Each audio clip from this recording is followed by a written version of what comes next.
حرمت علیکم المیتۃ والدم ولحم الخنزیر، تم پر حرام کیا گیا مردار اور خون اور خنزیر کا گوشت، وما اہل لغیر اللہ بہ، اور جس جانور پر ذبح کے وقت غیر اللہ کا نام پکارا گیا ہو، والمنخنقہ، اور گلا گھٹ جانے والا، والموقوذہ، اور چوٹ کھا کر مر جانے والا، مرا ہوا، والمتردیہ، اور بلندی سے گر کر مر جانے والا، جو کسی بلندی سے مرا ہو گر کر، والنطیحہ، اور سینگ لگنے سے جو مرا ہو، وما اکل السبع الا ما ذکیتم، اور جس کو درندے نے کھایا ہو، ما سوائے اس کے جس کو تم نے زندہ پا کر ذبح کر لیا، اگر وہ بھی زندہ تھا، اس میں زندگی کے آثار موجود تھے اور تم نے اس کو ذبح کر لیا، وما ذبح علی النصب، اور جو بتوں کے تقرب کے لیے نصب شدہ پتھروں پر ذبح کیا گیا، وہ بھی، وَأَن تَسْتَقْسِمُوا بِالْأَزْلَامِ، اور فال کے تیروں سے اپنی قسمت معلوم کرنا، ذالکم فسق، یہ جتنے کاموں کا ذکر ہوا ہے یہ سارے کام فسق ہیں۔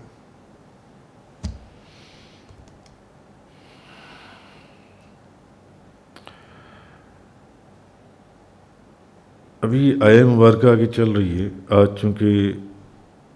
اس سورت کی آیت نمبر 3 کا بیان ہے۔ پیچھے ان جانوروں کا ذکر ہوا تھا جن کو آپ کے لیے حلال کیا گیا، اب ان کا ذکر ہو رہا ہے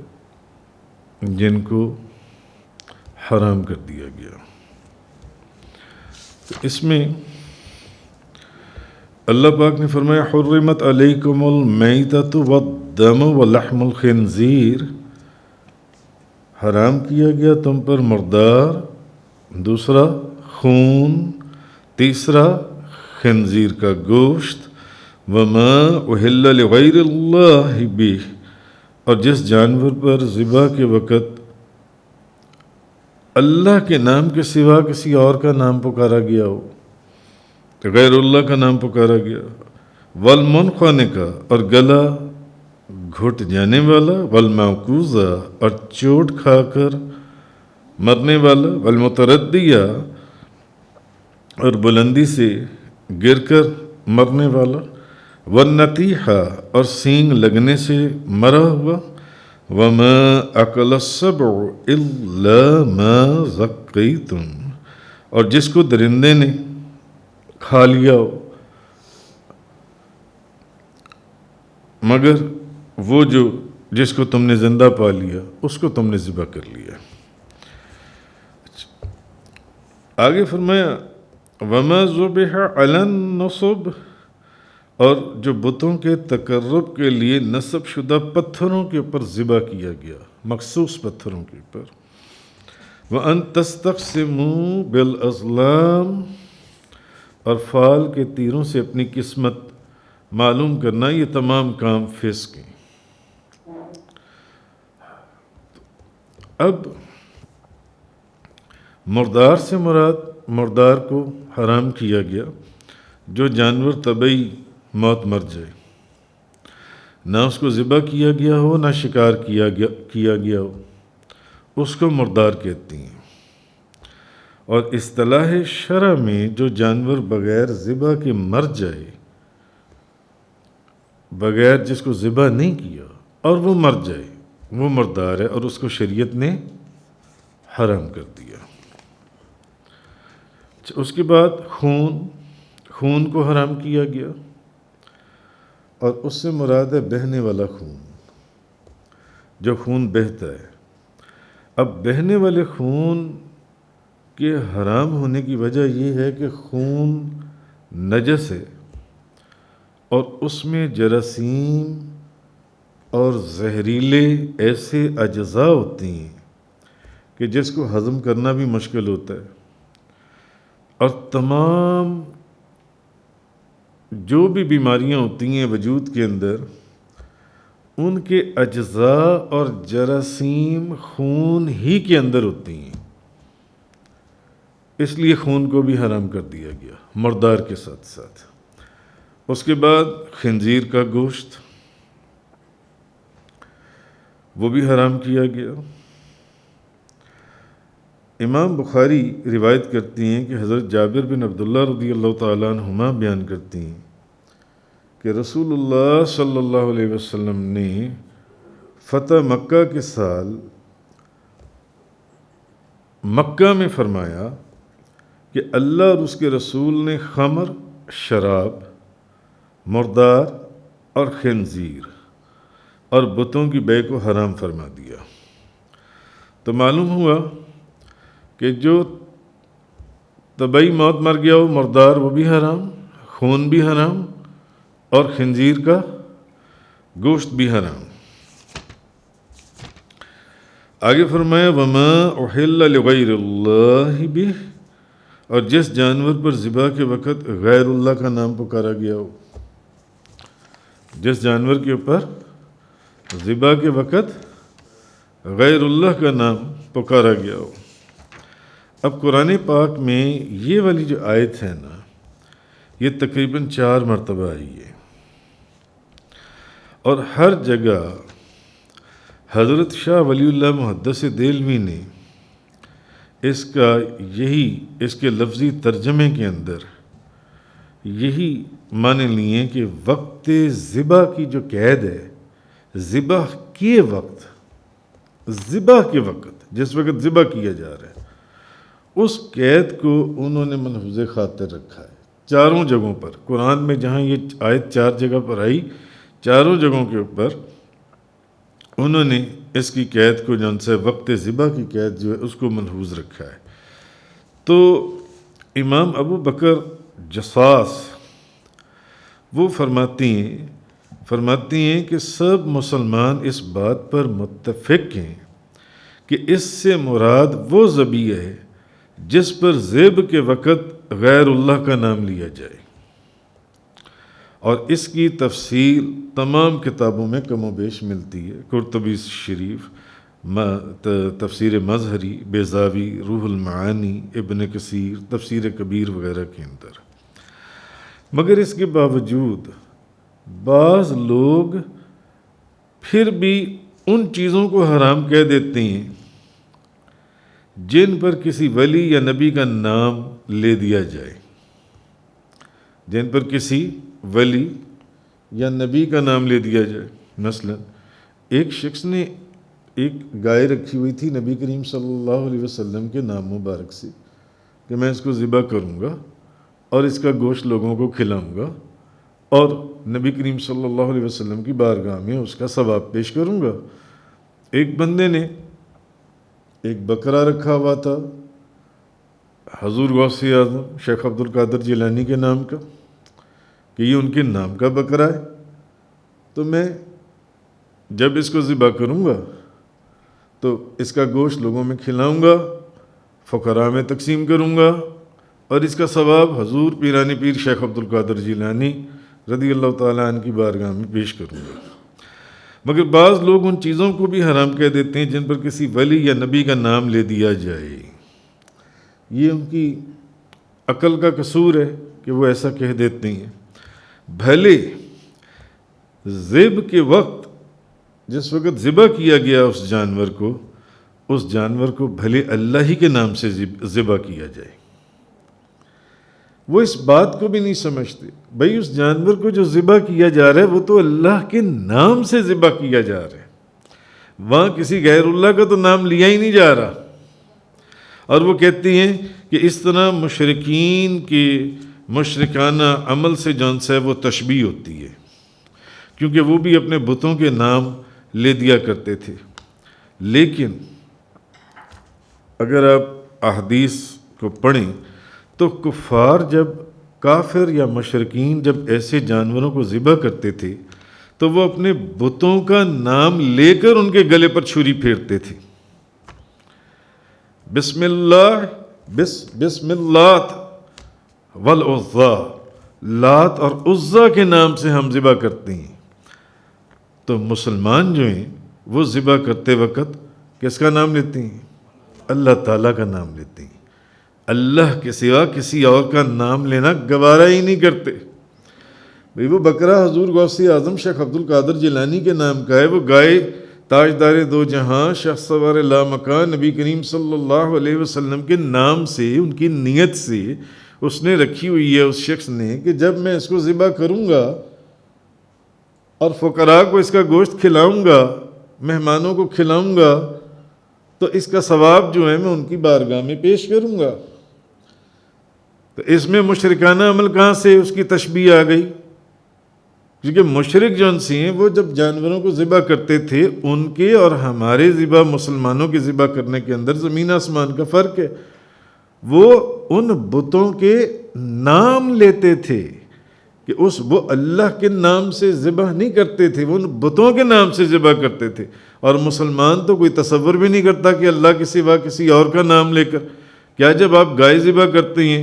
تو حضور نبی کریم صلی اللہ علیہ وسلم کے نام سے ذبح کرتے ہیں؟ جب کوئی بکرا ذبح کریں حضور غوث پاک کا تو شیخ عبد القادر جیلانی کا نام لے کر چھری کے اوپر پھر آپ ذبح کرتے ہیں؟ نہیں، آپ صرف اللہ کا نام لیتے ہیں، اور اللہ کا نام لے کر تو مسلمان تو اس چیز کا گوارا بھی نہیں کرتا۔ اس لیے یہ تو ظاہری بھی اس میں کوئی مشابہت ہے ہی نہیں، قطعاً بھی۔ دوسری بات یہ ہے، ایک اور جو بڑا فرق ہے کہ کافر ان جانوروں کو ذبح کرتے تھے تو ان بتوں کی جن کے وہ نام لیتے تھے ان کی عبادت کی نیت سے ان جانوروں کو ذبح کرتے تھے۔ ان کا مقصد کسی کو ثواب پہنچانا، ایصال ثواب مقصود نہیں ہوتا تھا۔ لیکن مسلمان جو ان سے وہ جب کسی جانور کو ذبح کرتا ہے، گائے کو یا بکری کو یا بکرے کو، تو وہ اللہ کے نام سے ذبح کرتا ہے، اور نیت کیا ہوتی ہے کہ ان بزرگوں کی روح کو اس کا ایصال ثواب، جب یہ اس کو فقراء کھائیں گے، مہمان کھائیں گے، اس کا ثواب ان بزرگوں کی روح کو پہنچے، نہ کہ نبی کریم صلی اللہ علیہ وسلم کی یا شیخ عبد القادر جیلانی رضی اللہ تعالیٰ عنہ کی معاذ اللہ استغفر اللہ عبادت کی نیت سے نہیں وہ کرتا، ایصال ثواب کی نیت سے کرتا ہے۔ عبادت تو صرف اللہ کی ہے، بس اس کے علاوہ کسی کی بھی نہیں۔ اور مسلمان کسی غیر خدا کی عبادت کی نیت سے یا کسی کی خاطر وہ ان کی جان ایسے ان جانوروں کی نہیں لیتے جو ان سے، ان کی تو نیت یہ ہوتی ہے کہ اس جانور کو اللہ کے نام سے ذبح کرنے کے بعد یا یہ کھانا پکانے کے بعد فقراء اور مسلمان کھائیں گے، اور اس کا جو ثواب ہوگا وہ فلاں کی روح کو، نبی کریم صلی اللہ علیہ وسلم کی روح کو، حضور غوث اعظم کی روح کو وہ ہوگا۔ ہاں، حرام تب ہوگا یا ان مشرکوں کی مشابہت تب ہوگی اگر کوئی ذبح کرتے وقت اللہ کے نام کی بجائے غیر خدا کا نام لے، یا کسی غیر خدا کی عبادت کے لیے،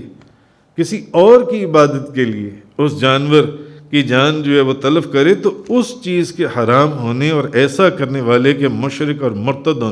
ہونے میں کوئی شک ہی نہیں ہے۔ لیکن اگر مقصد ایصال ثواب ہے، جیسے کہ ہر کلمہ گو کا یہ مقصد ہوتا ہے ہر مسلمان کا، تو اس کو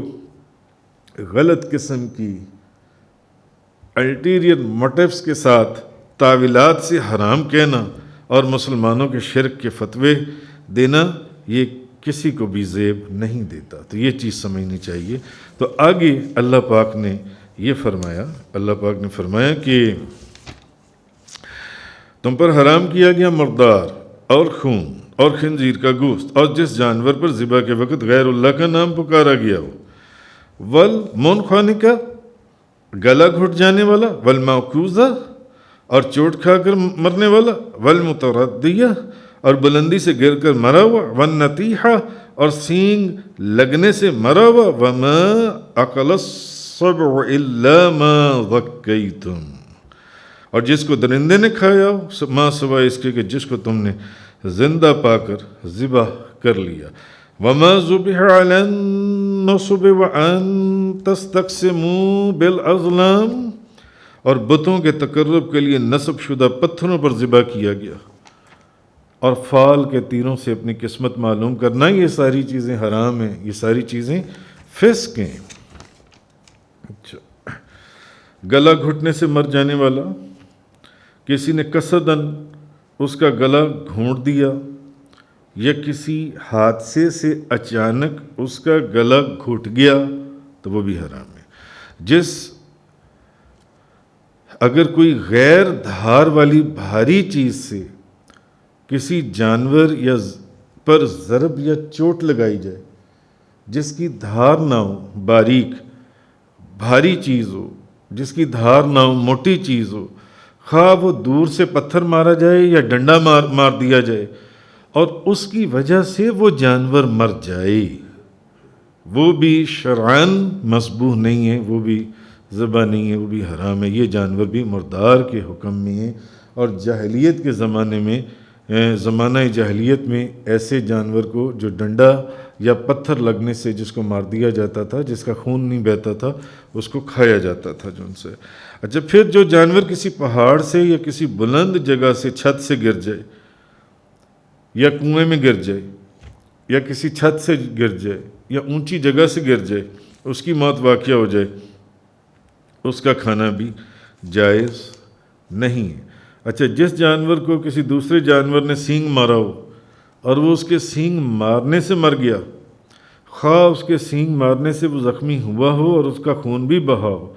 اس کا حکم بھی مردار کی طرح ہے اور اس کا کھانا بھی شرعاً جائز نہیں ہے.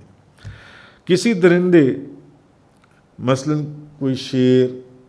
یا کسی بھیڑیے نے کسی حلال جانور کو چیر پھاڑ کر زخمی کر دیا، کسی شیر نے کسی گائے کو پکڑ لیا، کسی بھیڑیے نے کسی بکری کو پکڑ لیا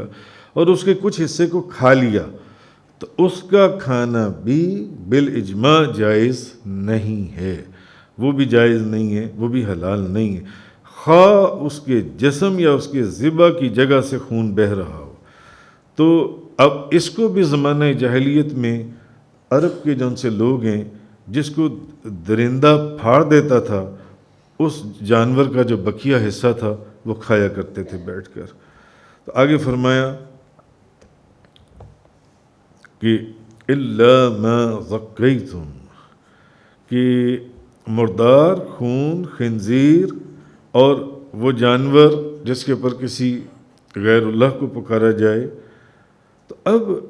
ان کو اگر شرعی طریقے سے ذبح کر لیا جائے،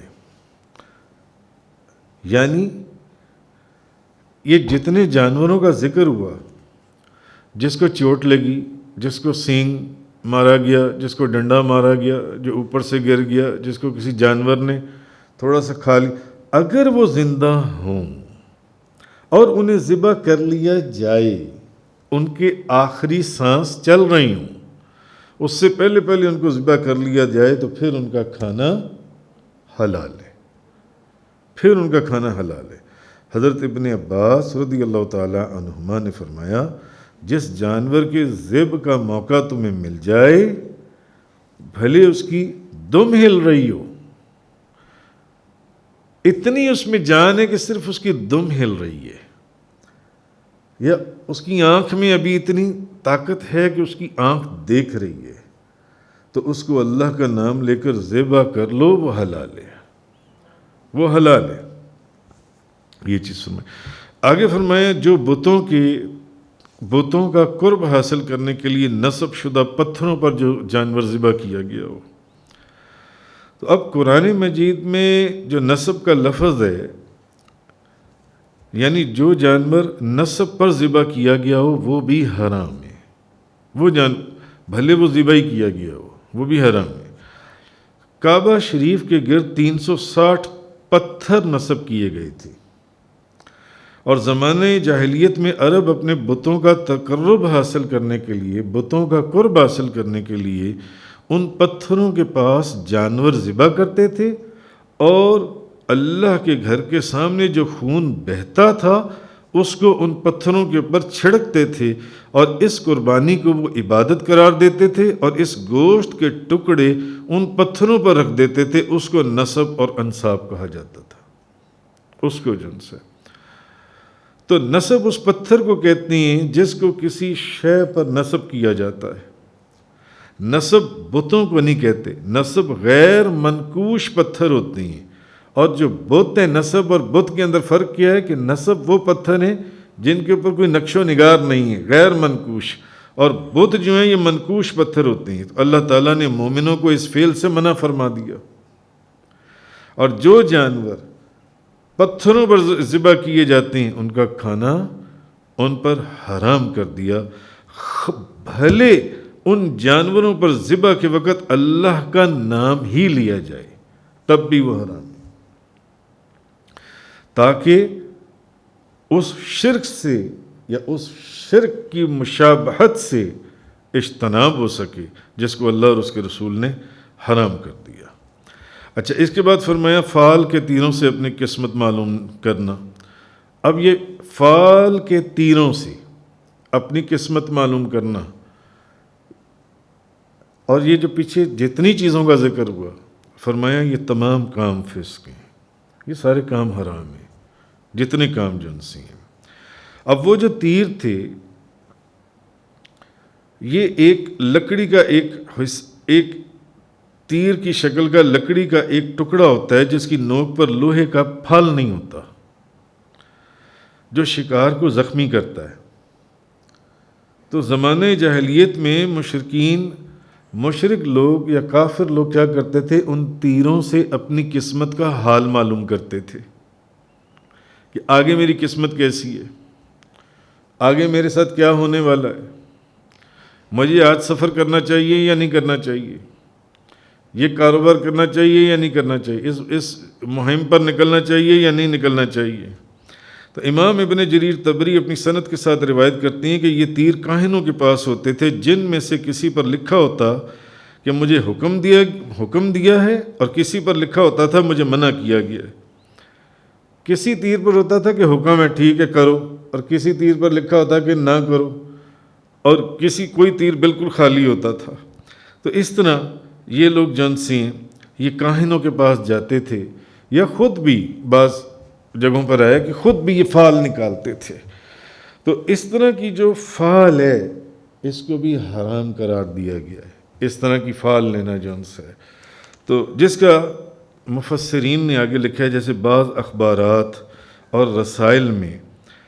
اکثر ایسے اشتہار آتی ہیں کہ آپ کا یہ ہفتہ کیسا گزرے گا۔ اکثر آپ نے دیکھا اخباروں کی، آپ کا یہ ہفتہ، اور سارے لوگ بڑے شوق سے پڑھ رہے ہوتے ہیں، پڑھو یار، میں تو اسکارپیو، میں کینسر، یہ ایریز، یہ فلانا، پڑھو یہ ہفتہ میرا کیسا گزرے گا، ہاں ہفتہ کیسا گزرے گا۔ اور اس کے اندر اٹکل پچو سے غیب کی باتیں بتائی ہوتی ہیں انہوں نے، یہ ایسا ہوگا، یہ ویسا ہوگا، اس ہفتے تمہارے ساتھ فلانا ہو جائے گا، یا ایک یہ چیز۔ دوسرا، اکثر لوگ نجومیوں کے پاس جاتے ہیں اور ہاتھ کی لکیریں دیکھ کر، وہ ہاتھوں کی لکیریں دیکھیں گے اور آپ کو، تمہارے ساتھ تو یہ ہونے والا ہے، تمہاری تو اتنی اولاد ہے، تمہارا تو فلانا ہے، تمہارا تو یہ ہے، تمہارا تو فلاں ہے۔ اچھا، اور کچھ نہ ہو تو آپ کیا ہوتا ہے، اکثر لوگ جو ان سے وہ کسی دربار یا کسی میلے پہ گئے تو میلے میں وہ طوطے والا بیٹھا ہوتا ہے، طوطا جو ان سے آپ اس کو 5 روپے دیتے ہیں، اور طوطا آپ کا ایک کارڈ نکالتا ہے، اس کے اوپر آپ کی قسمت کا حال لکھا ہوتا ہے۔ تو یہ تیروں والی چیزیں ہیں اور یہ ساری چیزیں ہیں۔ اور بعض جو انہوں نے، تو یہ ساری چیزیں حرام ہیں، اس طرح کی چیزیں جو سی ہیں اس سے بھی منع کیا گیا جو فال نکالی جاتی ہے۔ اچھا آگے فرمایا الیوم یئس الذین کفروا من دینکم فلا تخشوہم واخشون، آج کفار تمہارے دین کی ناکامی سے مایوس ہو گئے، سو تم ان سے نہ ڈرو اور مجھ ہی سے ڈرو۔ اللہ پاک نے فرمایا آج کافر جو ہیں وہ تمہارے دین، کہ وہ تمہارے دین، تمہارا کتنی کوششیں کافروں نے کی اس دین کو، حضور کا مشن ناکام بنانے کی، کتنی کوششیں کی انہوں نے، اب وہ مایوس ہو گئے ہیں۔ کیسی بڑی مبارکباد ہے محبوب، اب وہ مایوس ہو گئے۔ فلا تخشوہم، سو تم اب ان سے ڈرنے کا وقت نہیں، اب ان سے مت ڈرو، واخشون، اور مجھے سے ڈرو، اور مجھے سے ڈرو۔ تو امام ابو جعفر محمد بن جریر طبری اپنی سند کے ساتھ روایت کرتے ہیں کہ یہ یوم عرفہ تھا جس دن یہ آیت نازل ہوئی، اور اس دن جمعہ تھا۔ جب نبی کریم صلی اللہ علیہ وسلم نے میدان عرفات پر نظر ڈالی، جمعے کا دن تھا، یوم عرفہ تھا، میدان عرفات تھا، حج کا موقع تھا، آپ نے میدان عرفات میں نظر ڈالی تو آپ کو موحدین کے سوا کوئی نظر ہی نہیں آیا، اور آپ نے اس دن ان ہزاروں لوگوں کے اندر کسی مشرک کو نہیں دیکھا۔ تو آپ نے اللہ کی حمد کی، اور جبریل علیہ السلام اس آیت کو لے کر نازل ہو گئے، الیوم یئس الذین کفروا من دینکم فلا تخشوہم واخشون، آج کفار تمہارے دین کی ناکامی سے مایوس ہو گئے، سو تم ان سے نہ ڈرو اور مجھ سے ڈرو۔ حضرت جابر بیان کرتے ہیں کہ نبی کریم صلی اللہ علیہ وسلم نے فرمایا، حضور نے فرمایا، شیطان جزیرہ عرب میں اپنی عبادت کیے جانے سے مایوس ہو گیا۔ اس آیت کے نازل ہونے کے بعد نبی پاک صلی اللہ علیہ وسلم نے فرمایا، حضرت جابر فرماتے ہیں، صحیح مسلم کی حدیث ہے کہ نبی پاک صلی اللہ علیہ وسلم نے فرمایا جزیرہ عرب میں شیطان اپنی عبادت کیے جانے سے مایوس ہو گیا، عرب کے جزیرے میں اس کی عبادت نہیں کی جائے گی، لیکن حضور نے فرمایا لیکن وہ یعنی مسلمانوں کو ایک دوسرے کے خلاف بھڑکائے گا، شیطان ایک دوسرے کے خلاف اب بھڑکائے گا کہ ایک دوسرے کے خلاف کر دے گا، آپس میں لڑائی کروا دے گا، جنگ کروا دے گا، مگر شیطان جو ہے اب اپنی عبادت سے مایوس ہو گیا۔ کہاں؟ جزیرہ عرب، ایک جگہ کو حضور نے مخصوص فرما دیا، اس جگہ کے اندر شیطان جو ہے وہ اب مایوس ہو گیا۔ تو حضرت مفسر قرآن حضرت علامہ غلام رسول سعیدی صاحب اس کے اندر بڑی خوبصورت بات لکھتے ہیں، وہ کہتے ہیں کہ اس آیت اور ان احادیث سے یہ معلوم ہوا کہ جزیرہ عرب اور خصوصاً حرمین طیبین، حرمین شریفین بھی تو جزیرہ عرب میں ہی آتا ہے نا، حرمین طیبین میں شیطان کی عبادت نہیں ہو سکتی، حضور کی حدیث ہے، نہ بت پرستی ہوگی، شیطان کی عبادت نہیں ہو سکتی، اور نہ بت پرستی ہوگی، نہ شرک ہوگا، اور اس سے یہ واضح ہو گیا، یعنی وہ ان حدیثوں سے یہ بات ثابت کرتے ہیں کہ نبی پاک صلی اللہ علیہ وسلم نے، شیطان تو مایوس ہو گیا، وہ تو قرآن کی آیت ہے، اللہ کا کلام ہے، اور حضور نے فرمایا کہ شیطان جو ان سے ہے وہ، حضور نے فرمایا وہ جزیرہ عرب کے اندر اپنی عبادت سے مایوس ہو گیا، اپنی عبادت سے مایوس ہو گیا۔ تو ان آیات سے یہ اور احادیث سے یہ ثابت ہوا کہ جو جزیرہ عرب ہے اور خصوصاً حرمین طیبین، اس میں شیطان کی عبادت نہیں ہو سکتی اور نہ بت پرستی ہوگی، اور اس سے یہ واضح، اس بات سے یہ چیز پتہ چلتی ہے کہ ترکوں کے دور میں حرمین شریفین میں، ترکوں کے دور میں 100-150 سال پیچھے چلے جائیں نا، حرمین شریفین میں جو اہل سنت کے معمولات تھے، اس وقت مسلمانوں کے کیا معمولات تھے کہ وہ نبی پاک صلی اللہ علیہ وسلم سے استمداد اور استغاثہ کرتے تھے، حضور سے مدد مانگتے تھے، حضور کو پکارتے تھے. صحابہ کرام اہل بیت عظام کی قبور سے استمداد کرتے تھے. نبی پاک صلی اللہ علیہ وسلم کی جالیوں کو چومتے تھے. نبی پاک صلی اللہ علیہ وسلم کی جالیوں کو چومتے تھے. تو اس کا مطلب ہے کہ یہ سارا کام جون سے یہ شرک تو نہیں تھا. یہ شرک تو نہیں تھا. یہ شیطان کا راستہ تو نہیں تھا. معاذ اللہ، یہ شیطان کی عبادت تو نہیں تھی. کیونکہ نبی کریم صلی اللہ علیہ وسلم نے کیا فرمایا؟ شیطان جزیرہ عرب میں اپنی عبادت کیے جانے سے مایوس ہو گیا. شرک نہیں ہوگا اور نہ شیطان کی عبادت تھی، کیونکہ نبی پاک صلی اللہ علیہ وسلم نے فرمایا کہ وہ جزیرہ عرب میں اپنی عبادت کیے جانے سے مایوس ہو چکا. تو جو لوگ یہ کہتے ہیں کہ یہ نبی پاک صلی اللہ علیہ وسلم سے استمداد، استغاثہ، صحابہ کرام، اولیاء عظام، اہل بیت کرام، یا نبی پاک صلی اللہ علیہ وسلم کی جالیوں مبارک کو یہ جو چوم رہے ہیں لوگ، یہ تو شرک کر رہے ہیں. حضور نے فرمایا شرک نہیں ہوگا، اب ایسا نہیں ہوگا. تو یہ چیز ایک اس آیے مبارکہ سے آگے فرمایا. آگے اسی آیت کے اندر ابھی وہی آیت چل رہی ہے. الیوم اکملت لکم دینکم واتممت علیکم نعمتی وردیت لکم الاسلام دینا. آج میں نے تمہارے لیے تمہارا دین مکمل کر دیا. محبوب، آج میں نے آپ کے لیے آپ کا دین مکمل کر دیا اور تم پر اپنی نعمت کو پورا تمام کر دیا اور تمہارے لیے اسلام کو دین پسند کر لیا. اور تمہارے لیے اسلام دین پسند کر لیا. دین مکمل ہو گیا. دین مکمل ہو گیا. کیا پہلے اس آیت کے نازل ہونے سے پہلے دین مکمل نہیں تھا؟ دین پہلے بھی مکمل تھا. معنی یہ ہے کہ احکامات بتدریج، آہستہ آہستہ، سٹیپ بائی سٹیپ نازل ہو رہے تھے. فرائض بھی، احکامات بھی، ہر قسم کی عبادات بھی، معاملات بھی.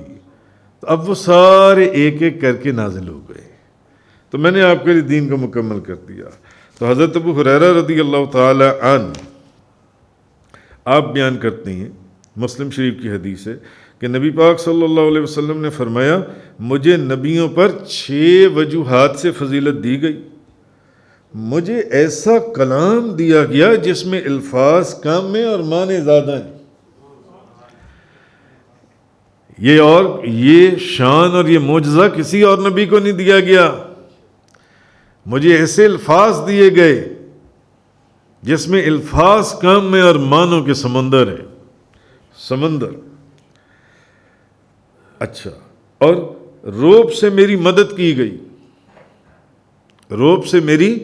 مدد کی گئی کہ دشمن کہیں پر ہو مگر دشمنوں پر آپ کا روب طاری ہو جاتا تھا. غنیمتیں جو پہلوں کے لیے حلال نہیں تھی میرے لیے حلال کر دی گئیں، اور میرے لیے تمام روئے زمین کو پاک کر دیا گیا.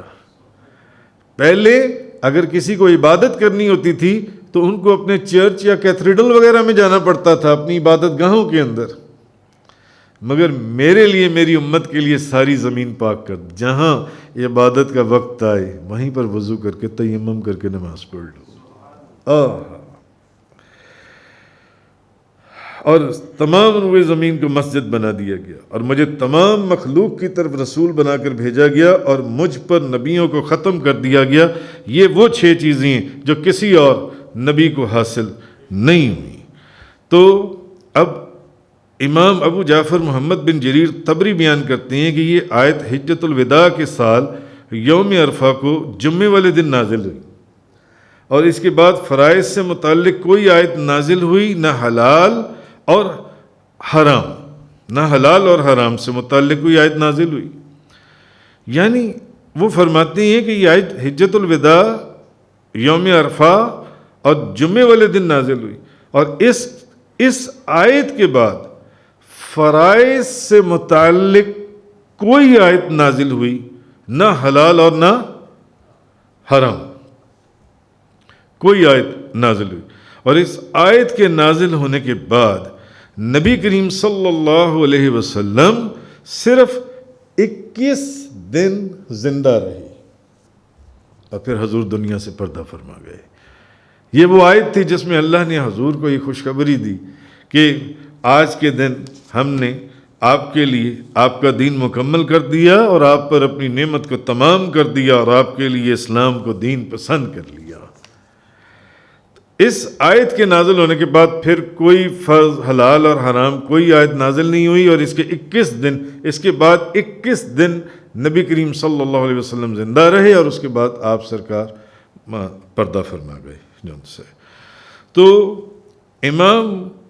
ترمذی سنن ترمذی کے اندر ہے کہ عمار بن ابی عمار بیان کرتے ہیں کہ حضرت ابن عباس نے ایک یہودی کے سامنے یہی آیت پڑھی، الیوم اکملت لکم دینکم واتممت علیکم نعمتی وردیت لکم الاسلام دینا، آج میں نے تمہارے لیے تمہارا دین مکمل کر دیا اور تم پر اپنی نعمت کو پورا کر دیا، تمام کر دیا، اور تمہارے لیے اسلام کو دین پسند کر لیا۔ اس یہودی نے حضرت ابن عباس کو کہا، اس نے کہا کہ اگر یہ والی آیت ہم پر نازل ہوتی، موسیٰ علیہ السلام پر نازل ہو جاتی، ہم تو یعنی یہ اتنا بڑا انعام ہے اللہ کی بارگاہ سے آپ کے نبی کے اوپر اور اس امت کے اوپر، اگر یہ ہمارے اوپر نازل ہوتی تو ہم اس دن کو عید کا دن بنا لیتے۔ اگر یہ آیت ہم پر نازل ہوتی تو ہم اس دن کو عید کا دن بنا لیتے۔ تو حضرت ابن عباس فرمانے لگے، تم ایک عید کی بات کرتے ہو، اور جس دن یہ آیت ہمارے اوپر نازل ہوئی، ایک تو یوم عرفہ، حجۃ الوداع، اور اوپر سے جمعے کا دن، تو یہ اس دن ہماری تو 2 عیدیں تھیں، تم ایک عید کی بات کرتے ہو،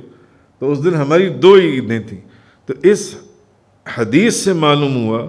کہ جمعے کا دن بھی مسلمانوں کی عید کا دن ہے، اور عرفہ کا دن بھی مسلمانوں کی عید ہے۔ اور جو لوگ یہ کہتے ہیں کہ مسلمانوں کی صرف 2 عیدیں ہیں، عید الفطر اور عید الاضحیٰ، تو ان کے علم کی کمی ہے، علم کی کمی ہے، اور ہم کیا کہیں گے ان کو، علم کی کمی ہے صرف۔ جی عیدیں تو صرف 2 ہیں، عید الفطر اور عید الاضحیٰ، یہ سنیوں نے تیسری عید بنا لی، عید میلاد النبی، 12 ربیع الاول شریف کو سنیوں نے تیسری عید بنا لی ہے۔ بتاؤ نا قرآن حدیث میں کون سی تیسری عید ہے؟ عیدیں تو صرف 2 ہی ہیں، عید الفطر اور عید الاضحیٰ۔ یہ سنی ایسا کام کرتے ہیں، مگر ان کو یہ نہیں پتا کہ سنیوں کو اللہ نے اپنے نبی کی برکت سے علم عطا فرمایا۔ تمہارا علم جو ہے وہ تمہاری عقلوں میں اگر کوئی تھوڑا بہت تھا بھی، وہ نکال کر باہر کر دیا ہے، اس لیے تم ایسی باتیں کرتے ہو۔ کیوں؟ کیونکہ اگر تمہیں علم ہوتا تو یہ سنن ترمذی شریف کی حدیث تمہاری نظر میں ہوتی کہ حضرت ابن عباس نے فرمایا کہ جس دن یہ آیت ہمارے نبی پر نازل ہوئی، اے یہودی تو ایک عید کی بات کرتا ہے، ہماری تو اس دن 2 عیدیں تھیں، اور وہ کوئی عید الفطر تھی یا عید الاضحیٰ تھی، جمعے کا دن تھا، یوم عرفہ تھا، حجۃ الوداع تھا، اس کو حج اکبر کا بھی اعزاز حاصل تھا، اس سے بھی بڑا اعزاز کہ نبی کریم صلی اللہ علیہ وسلم خود موجود تھے۔ اس سے یہ تو اور بھی عیدیں ہو گئی جون سی ہیں۔ حضرت ابو لبابہ، ان کی ایک حدیث ہے، وہ نبی کریم صلی اللہ علیہ وسلم، مشکات شریف، ابن ماجہ شریف، وہ فرماتے ہیں کہ نبی پاک صلی اللہ علیہ وسلم نے فرمایا جمعۃ المبارک کا دن تمام دنوں کا سردار دن ہے۔ جمعے کا دن تمام دنوں کا سردار دن ہے، اور وہ اللہ کے نزدیک عید الفطر اور عید الاضحیٰ سے بھی بڑا دن ہے۔ اب جمعے کتنے ہیں پورے سال میں؟ 52 جمعے۔ تو نبی کریم صلی اللہ علیہ وسلم نے یہ کہتے ہیں کہ جی صرف 2 عیدیں، عید الفطر اور عید الاضحیٰ۔ عید میلاد النبی تو سنیوں نے تیسری عید بنا لی، نبی پاک صلی اللہ علیہ وسلم نے تو عید الفطر اور عید الاضحیٰ کے علاوہ سنیوں کو، مسلمانوں کو 52 عیدیں جمعے کی عطا فرما دی، کیونکہ حضور نے فرمایا جمعۃ المبارک کا دن تمام دنوں کا سردار دن ہے، اور وہ اللہ کے نزدیک عید الفطر اور عید الاضحیٰ سے بھی بڑا دن ہے۔ عید الفطر اور عید الاضحیٰ کو خوشی کے لیے مقرر کیا گیا، یعنی حضور نے یہ فرمایا، ابن ماجہ کی حدیث مبارکہ جون سی ہے۔ تو ویسے بھی عیسیٰ ابن مریم نے عرض کیا، اے اللہ ہمارے رب، اے ہمارے رب، آسمان سے ہم پر کھانے کا خوان نازل فرما، آسمان سے کھانا اتار جو ہمارے اگلوں اور پچھلوں کے لیے، تاکہ جس دن آسمان سے وہ میرے ان لوگوں کے لیے کھانا اترے، ان کے لیے، ہمارے اگلے پچھلوں کے لیے ایسی نشانی ہو کہ وہ دن عید کا دن ہو جائے اور تیری طرف سے نشانی ہے۔ قال عیسیٰ ابن مریم اللہم ربنا انزل علینا مائدة من السماء تكون لنا عيدا لأولنا وآخرنا۔ حضرت عیسیٰ علیہ السلام نے فرمایا جس دن وہ خوان اترے گا کھانا، اس دن ہمارے پہلوں اور بعد والوں کے لیے عید کا دن، یہ جو ان سے عید کا دن ہو جائے۔ آگے فرمایا فَمَنِ اضْطُرَّ فِي مَخْمَصَةٍ غَيْرَ مُتَجَانِفٍ لِإِثْمٍ، ہاں جو شخص بھوک کی شدت سے مجبور ہو کر کوئی حرام چیز کھا لے اور وہ اس کی طرف مائل ہونے والا نہ ہو، فَإِنَّ اللَّهَ غَفُورٌ رَحِيمٌ، تو بے شک اللہ بہت بخشنے والا، بہت مہربان ہے۔ اللہ بہت بخشنے والا، بہت مہربان ہے۔ تو اب اصل میں اس چیز کی وضاحت فرما دی گئی، پیچھے جن چیزوں کا فرمایا گیا کہ یہ چیزیں حرام ہیں، کہ اللہ تعالیٰ نے جن چیزوں کا کھانا مسلمانوں پر عام حالات میں حرام قرار دیا، مگر کچھ جگہیں ایسی ہیں کہ وہاں پر ان کے کھانے کی اجازت دی گئی۔ مثلاً ایک جگہ ہے جہاں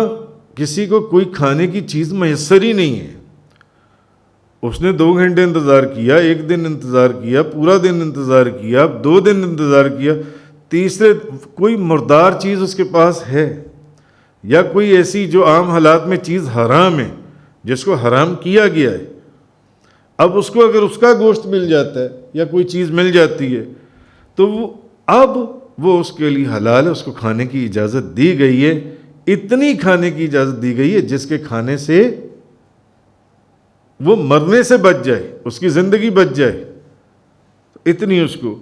تو یعنی اس حرام چیز کھانے کا شوق اور اس کی طرف اس کی توجہ یا میلان نہ ہو، یعنی طبیعت اس کی طرف راغب نہ ہو، بس جس چیز کو کسی ضرورت کی بنا پر لیا جائے بقدر ضرورت، اس لیے صرف اتنی مقدار میں حرام چیز کھائی جائے جتنی مقدار میں کھانے سے اس کی جان بچ جائے۔ تو اللہ پاک نے فرمایا فَمَنِ اضْطُرَّ فِي مَخْمَصَةٍ غَيْرَ مُتَجَانِفٍ لِإِثْمٍ، جو شخص بھوک کی شدت سے مجبور ہو کر یعنی کوئی حرام چیز کھا لے، تو یعنی وہ اس کی طرف گناہ کی طرف مائل ہونے والا نہ ہو کہ رغبت کرے اور اپنے کسی اور خواہش کے تحت کھا لے، نہ، اگر نہیں کھائے گا تو مر جائے گا، اس لیے تھوڑا سا کھانے کی اجازت ہے جس سے جان بچ جائے۔ فَإِنَّ اللَّهَ غَفُورٌ رَحِيمٌ، تو بے شک ایسی صورت میں اگر وہ ایسا کر لے تو اللہ بہت بخشنے والا، بہت مہربان ہے۔ صدق اللہ تعالی وبلغ رسول اللہ صلی اللہ علیہ وسلم۔ تفسیر قرآن کا یہ لیکچر انگلش میں سننے کے لیے براہ کرم ڈسکرپشن میں موجود لنک پر کلک کریں۔